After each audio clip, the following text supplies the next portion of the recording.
Thank you for staying tuned. That's the weather forecast for today. Nearly a cloudy day for some of the country. We now move straight to the news segment for you this morning, and we will be starting from Akim, I think you'll be starting with us this morning. All right, talking about what issue happening around, we called in the news. I will start with this one. President Bola Tinubu has approved the National Publicity on Health Workforce Migration to address the challenges facing Nigeria Health Human Resources.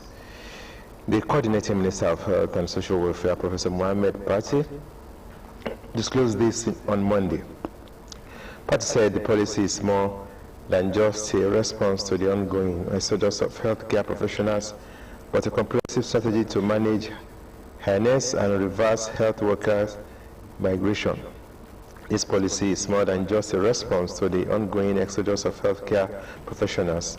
It's a comprehensive strategy to manage harness and reverse health workers migration. It environs a thriving workforce that is well supported, adequately rewarded, and optimally utilized to meet the healthcare needs of all Nigerians. Well, good one. Yeah. So it goes. It's been worrisome, no doubt, shortage of medical personnel here and there, especially doctors, because of the JAPA syndrome. And of course, this is worrisome. And the federal government is rising up to the occasion to see if they can put in policy that will encourage the doctors more and discourage the fact that you just have to travel. A whole lot of Nigerian doctors are abroad, and they are the best. Yeah, I mean, we see the news day in, day out, and just policies like this are what we need, just like you rightly said, to ensure that this tragic situation occurring in Nigeria comes to an end. Now we move straight to the House of Representatives. Special Committee on Oil Thefts and Losses has recommended special intervention funds for the Nigerian Security and Civil Defense Corps and the Nigerian Customs Service to enhance their performances. This is also as the Commandant General of NSCDC, also alleged by the Nigerian National Petroleum Company Limited, NNPCL, has sidelined them, refusing to allow them to contribute their core mandates, adding that NNPCL, the Central Bank of Nigeria, and the Office of the Accountant General of Federation have not included them in the Special Intervention Fund. The chairman of the committee, Honorable Hassan Ado Dogua, made this recommendation during a special session on combating crude oil theft in Abuja. I don't know. This is just happening to Defense and Customs. I know that even so many federal government agencies are shortchanged in the fact that they don't have what it takes to work. I know, for example, the National Regulatory Agency, I'm not too sure they have up to 2 cars in the Abeokuta office here. And that is how it is also in so many states in Nigeria. So what would they use to work? They're just there. It's not like before. I'm not too sure. This is just an example. We're using the case of Civil Defense and Customs to say that some federal government agencies are lacking. If you know they are not relevant again in the scheme of, scrap them, match them, and let's move forward. This set of, apart from the state director in Ogun State, if he has, I think he has, who will have a car, I'm not too sure they have any other vehicle to work with at the office of the State Organization Agency here in Abeokuta. It's so sad because in those days we used to know, especially these particular agencies that were mentioned, the NSCDC and the Nigerian Customs, to be that one of those agencies in Nigeria that enjoyed maximum support from the federal government. And now seeing this news now only brings room or open room for questions. What went wrong? Why were they excluded from the budget and all of that? But good thing the House of Representatives are already calling to this, and we hope that actions will be taken to salvage this. We hope so. Okay, that's from you. Let me go straight to this one. The Ogun State Governor, Dr. Abeokuta, on Tuesday disclosed that his administration is set to offer business-oriented youth in the state grants ranging from 500,000 to 10 million under the Ogun Youth Empowerment and Entrepreneurial Program. Governor Abeokuta stated that the grants will commence during the next phase of OGS, which was launched. said that the initiative will offer unemployed youth and women a wide range of opportunities and provide the beneficiaries with the cash they need to expand their businesses. He added that other youth will have access to interest-free digital loans. Abeokuta also disclosed that more youth will be trained in the area of digital training enterprises, and added that technical and vocational training will also be provided for other youths in the state. Cheering news, no doubt. Cheering one for the youth. So I think you are gearing up. Don't sit on the fence. Things that you're supposed to do it before you start criticizing government. If you're expected to register online, register online. If you're expected to attend some training, make sure you attend the training. Definitely, it's about a government making sure that it walks the talk. Let's see where it goes. But this is cheering news. Well, we'll do our job. Implementation, we are with. We'll do our job to bring the news to the people. It's now left for the people to take the necessary actions. You know, when news like this come around, people try to not believe it. But from a verifiable platform like this, I think this news is worthy to be put into action. Yeah, so I sure. hope people watching can take advantage of it. Sure. All right, we move now to the power sector. The Minister of Power, Chief Bayo Adelabu, has revealed that the federal government is targeting to generate at least 6,000 megawatts of power before the end of the year.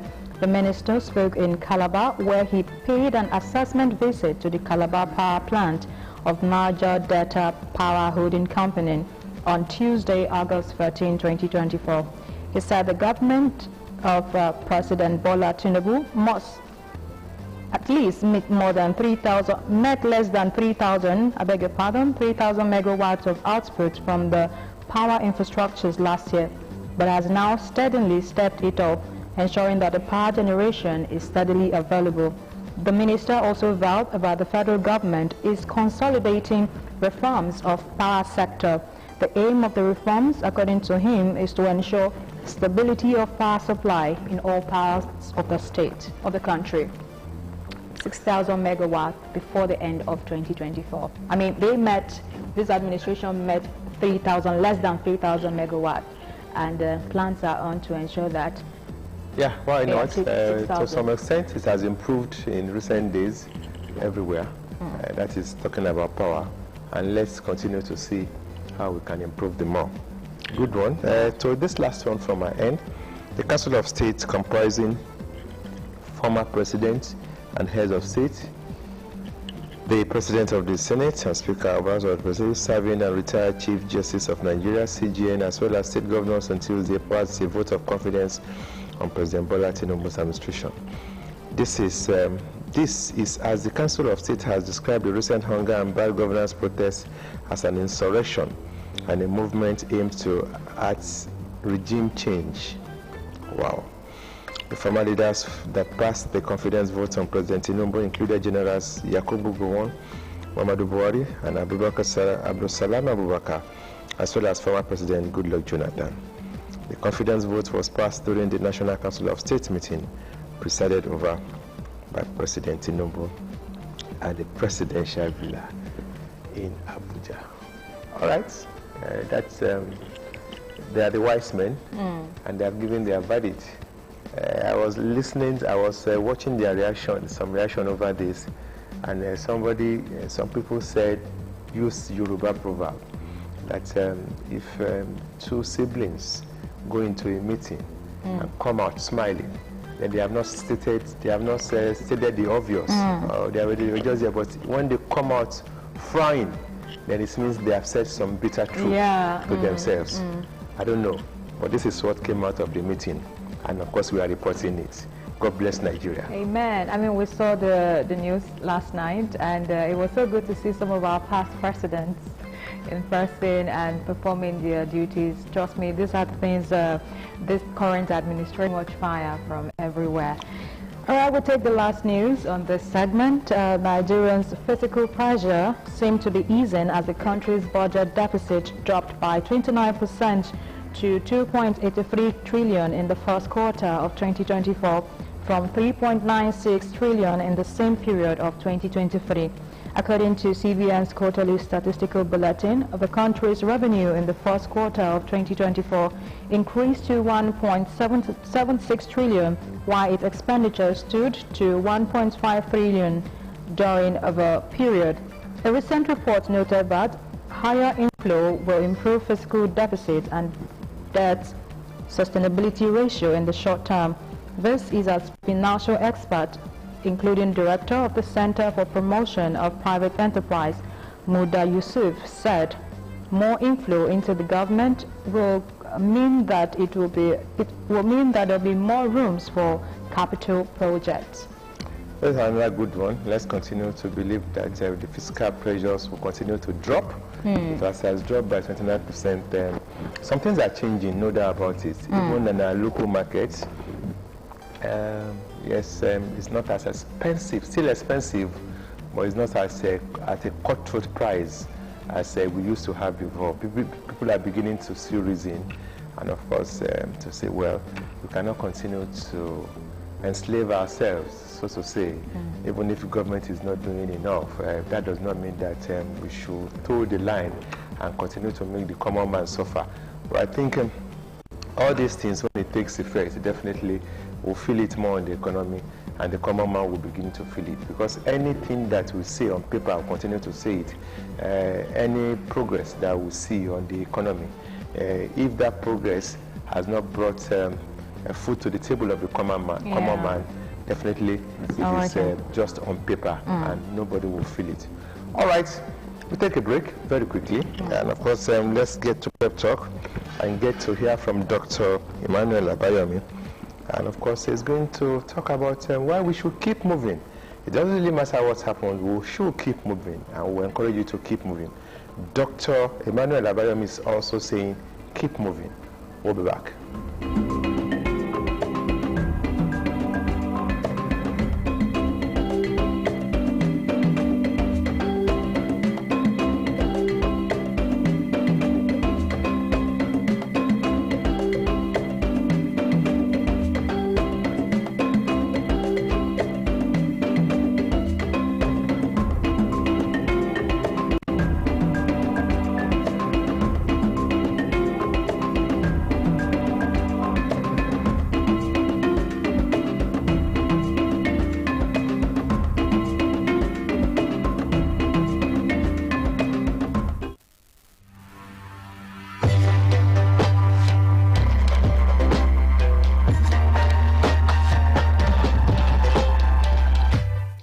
What do you do when you find yourself, so to speak, in the middle of the Red Sea, with the Egyptian army giving you a hot pursuit from behind, and ahead of you is the Red Sea that you're yet to fully cross through?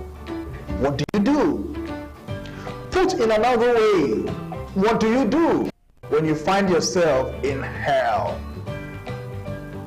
It was Winston Churchill who said, when you find yourself in hell, keep going. And this morning for our pep talk, that is my message to you. I know with government's policies, with the present economic situations, things may seem like hell for many of us. Not just in our businesses, even in our marriages, in our personal lives, in our relationships, in our workplaces. What do you do? The easier option is to quit. And that explains why many people in the middle of difficulties today throw in the towel, give up on life, and contemplate suicide, because they don't want to continue anymore. Is that how you want to live your life? No, you don't have to. Life is hard, I know. We don't have to make it any harder. You can find a way around it and keep making slow, steady steps. It has been said, if going through life, you cannot fly, run. If you cannot run, walk. And if you cannot walk, crawl. No matter what happens, make sure you do not remain static, keep going. It's the same with life. We have no guarantees that life will be easy, smooth, and a walk in the park. Sometimes life gets really very hard. It feels like hell, especially in our minds. We feel overwhelmed, overcome by fear, and it seems like we can't make headway. You know my advice for you in this morning's pep talk? Keep going. You never can tell. You just might find yourself outside hell, in heaven, and in paradise afterwards. Keep going, even if you find yourself in hell. Don't wait, because you will get out alive unscathed, doing amazing stuff for yourself. Thank you.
All right, you're welcome back. It's time to take you through the papers very quickly. And you know that on this segment of the program, you can also be part of the show by dialing a number that you will see on the screen.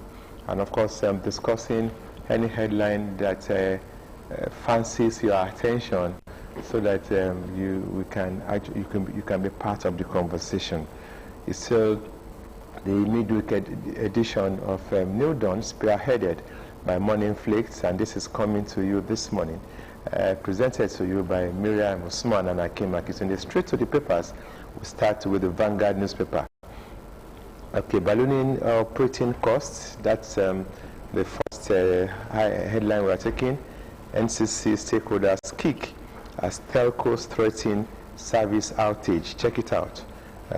All right, we also have the pictures of former President Muhammadu Buhari, President Bola Ahmed Tinubu, and former President Goodluck Jonathan on the sidelines of the Council of State meeting at the presidential villa in Abuja yesterday. Apart from this, hunger protests, attempted regime change, Council of State has come out to say.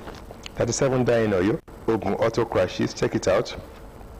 Dangote refinery, while we reduced our stake to 7.2%. NNPCL is talking here. Grab a paper for more. On Ayeka to FG, neglect of youth tickling time bomb. African Bishop Flay FG's insensitive handling of end-bad government protests. Nigeria will use climate change crisis to reshape economy. That's according to President Tinubu. Protests, time to tell ourselves truth. Sule tells northern governors. All right, and of course, talking sports, Paris 2024 Olympics. Chukwu Mereje admonishes athletes to focus on Los Angeles 2028 and Brisbane 2032. And as usual, we'll take you through the Mr. and Mrs. Corner on the front page of the paper. And it's also an interesting piece this morning. The woman is talking here, there. You told me you were going to have a barbecue party with your friends, but all of you were seen drinking alcohol. And the man replies, I complained too, but they called my attention to the first three letters in barbecue, which is B-A-R, bar. Check it out.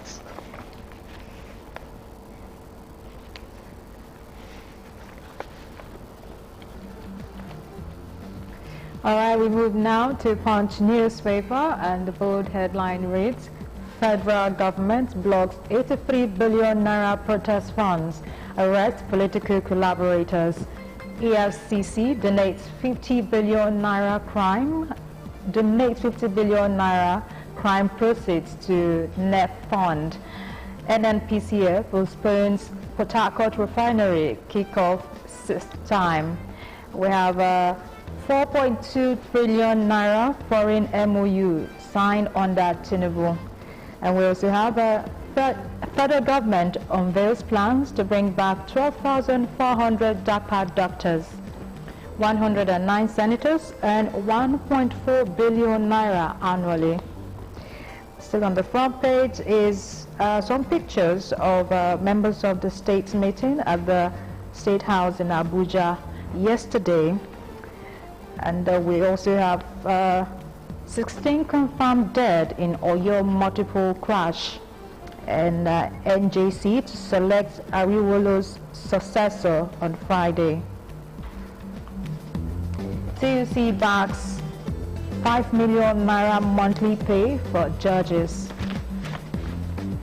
That's the Punch newspaper this morning.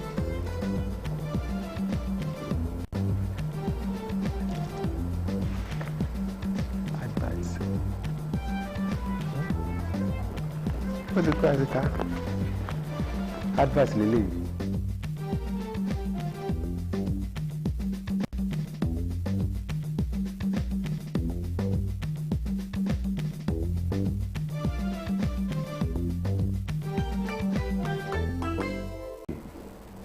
Check it out.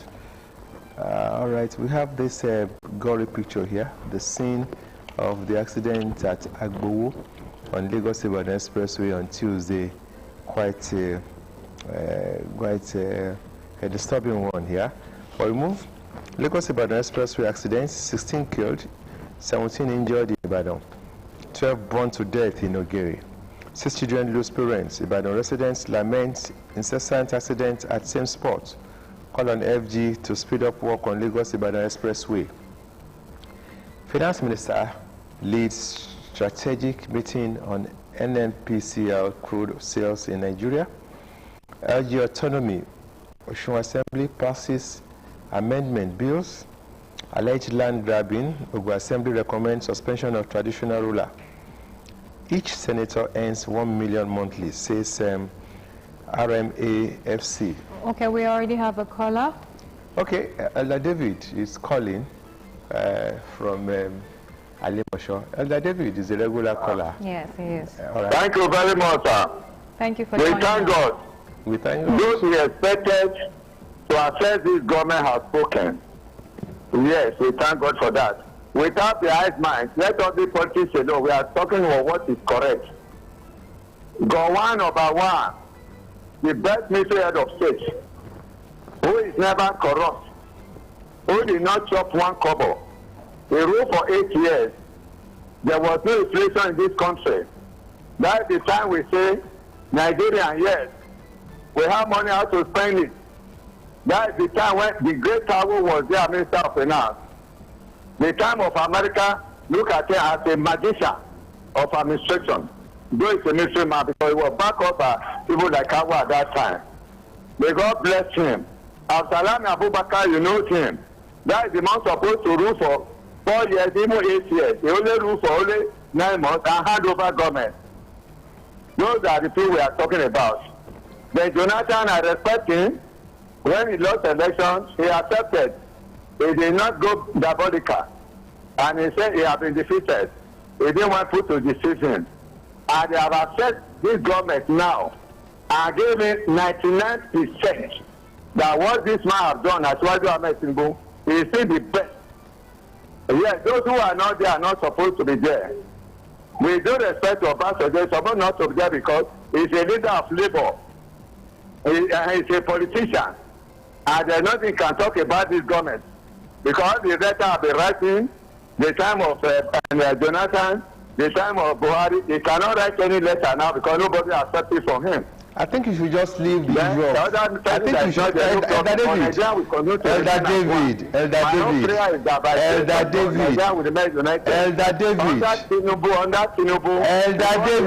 Can you please listen to me? Elder David, you can just make your point and just leave the issue of who is not there. You cannot speak for somebody that is not there on what his opinion is about the government. You wanted to talk about what they said about the government, fine. But trying to say somebody is not supposed to be there is beyond you. Thank you very much for calling. We'll move ahead with the rest of the headlines here on these pages of from the front page of the Nigerian Tribune. Nigeria's large growing out-of-school population has huge consequences. That is UNICEF. Police personnel to now write promotion exams. And Council of State meeting, Obasanjo Babangida absent as Gowon, Buhari, Jonathan, Abdulsalami pass vote of confidence in Tinubu. We have a copy of today's edition of the Tribune for more on these headlines.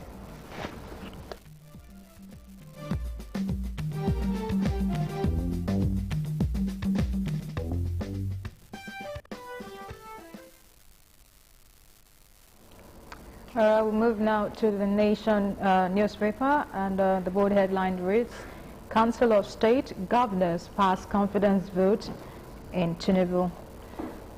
RMFAC releases what senators take home. ICPC uncovers 22,074 suspicious workers in MDAs. Yaba Psychiatric Hospital seeks support for abandoned patients.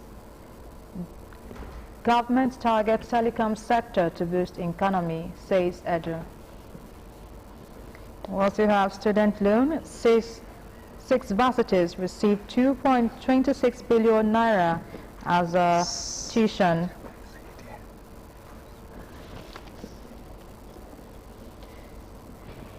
Okay, that wraps up for the Nation newspaper. Check it out for more news updates of the country today.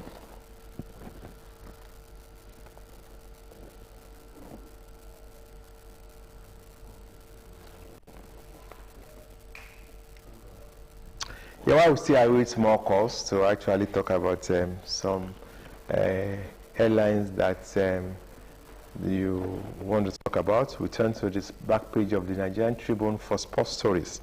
And this one is about Paris 24 fallout. FG may return NSC, that is the National Sports Commission. And Super Cup, it will be tough against Atlanta. And Chilote is talking. Today is Super Cup. Supercomputer predicts City as 2024-25 EFL winners again. Let's see how that pans out. But we move. That's talking about sports on the back page of the Tribune while we await your calls. All right.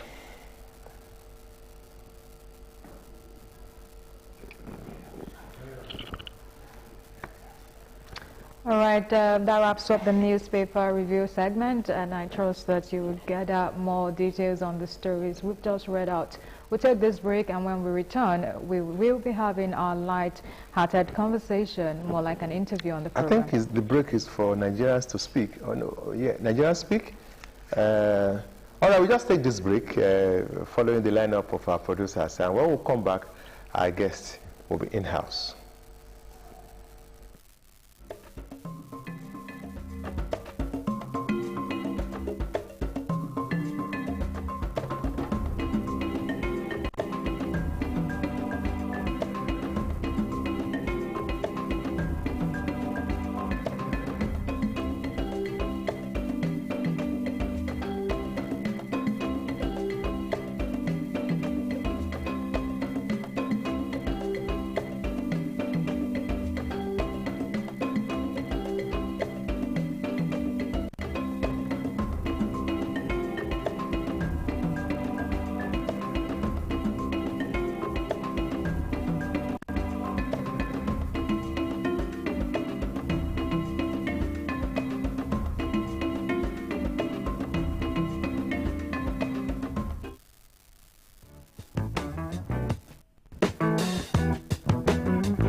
you know that for every minute you remain angry, you give up 60 seconds of your peace of mind?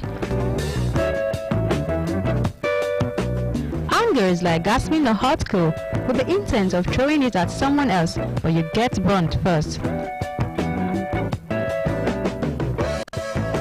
It could increase your blood pressure and heartbeat rate. Always think before you speak or take action. Take time out, focus on possible solutions, and use humor to dose off tension. Control your anger before it controls you. A word is enough for the wise.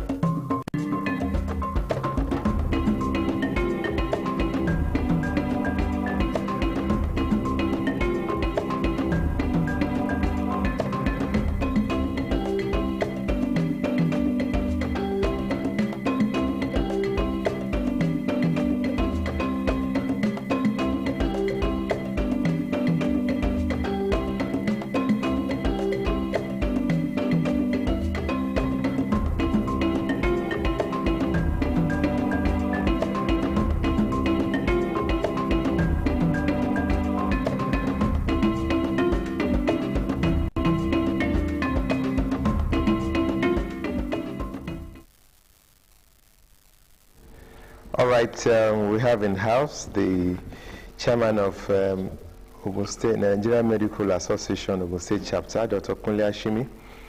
Okay, former chairman. Former now. chairman. Former chairman, okay.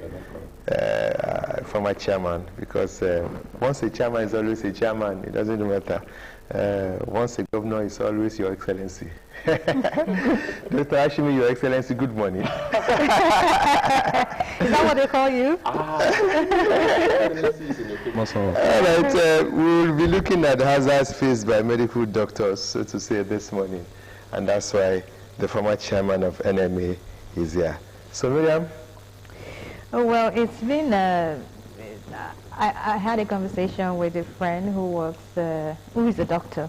And I want to say that these challenges you face is kind of evident, you know, people can see it. But this profession is one that a lot of you do with pride, that you always do not find time to talk about these challenges, and it's just good that we're talking about it on the program today. And so I want us to start by you itemizing some of those hazards you face as medical practitioners. You are always out there, majority of the time, looking out for people, you know, who are your patients, but at the same time, you suffer a lot of hazard that sometimes you don't get to talk about. So what are those hazards? Okay, thank you. Good morning, the people of Ogun State. Good morning, Nigerians. When we talk about hazards, I want you to look at like a woman gets pregnant, and the moment she conceives, a lot of things that are going to happen to that child that she's going to give birth to starts from incubation. You know, if the woman is taking drugs, drinking alcohol, takes even, you know, antibiotics, you know, anyhow and all of that, it will affect the baby in the long run. So you look at the way doctors live their life. It starts from the moment you conceive the idea that you want to be a doctor. They tell you, oh, you have to be one of the best or the best in your class and all of that. Then you get to the university, everybody goes on holiday, you don't. And so your life becomes in that cocoon. Immediately you take that decision. So, and when people say, oh, we spent 6 years in the university, some people assume that, okay, we also have holidays like most other persons. I think the only time we have holidays is in the 100 level, when we take, you know, regular courses with most people. The moment you cross to 200 level, that's when you can be called a medical student. That is the beginning of the journey. No holidays, nothing. Then you graduate and become a doctor, and your life is still the same. You are expected to be in the hospital for the most part of the time. Even when you are not there, somebody is calling you up and all of that. And the art of, you know, a good number of doctors that we should have in this country, it becomes small. So that's just laying the premise. One, we suffer this social alienation, and maybe a few people are able to break out somehow. A lot of us don't get to have time for whether, you know, the nuclear family, the extended family. And I recall sometimes when I'm going out, and then one day my daughter just eased and looked at me up and down and said, the life of a doctor. I know that has a lot of meaning. You know, they would have hoped that, oh, this is Sunday, you should stay with us, you should do all of this. So we try to manage somehow, but oftentimes it doesn't really, you know, end up good for the family. Beyond this, there is a level of decorum expected of a doctor in town, you know.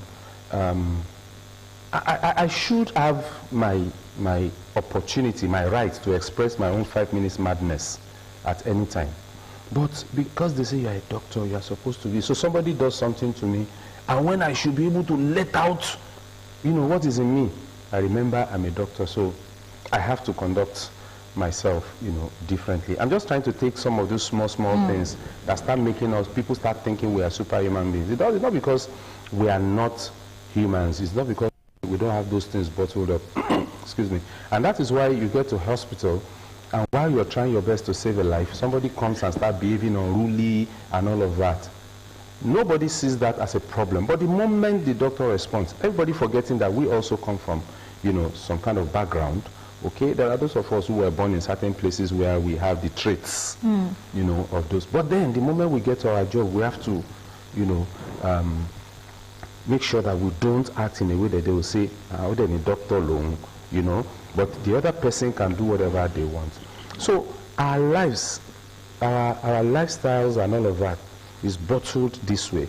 Now, imagine that, okay, you get to maybe some of these clubs and all that, you see a doctor drinking. It is his off-duty time, you know, and then someone say, can you imagine that guy is a doctor, see him drinking, you know, but you can. You know, I'm not talking about the health effects now. I'm saying that our lives have been modeled in such a way that we are like Martians. We are not from this earth like every other person. That aside, now the society expects a lot from us. And this includes the fact that everybody believes that, oh, doctors earn a lot of money, they are rich and all that. So within the family itself, you have somebody, okay, let me explain this mentality. Of course, we are all Nigerians. We know how we grew up. Yes, of course, the treatment of the patient. Till this day, as a doctor, we still do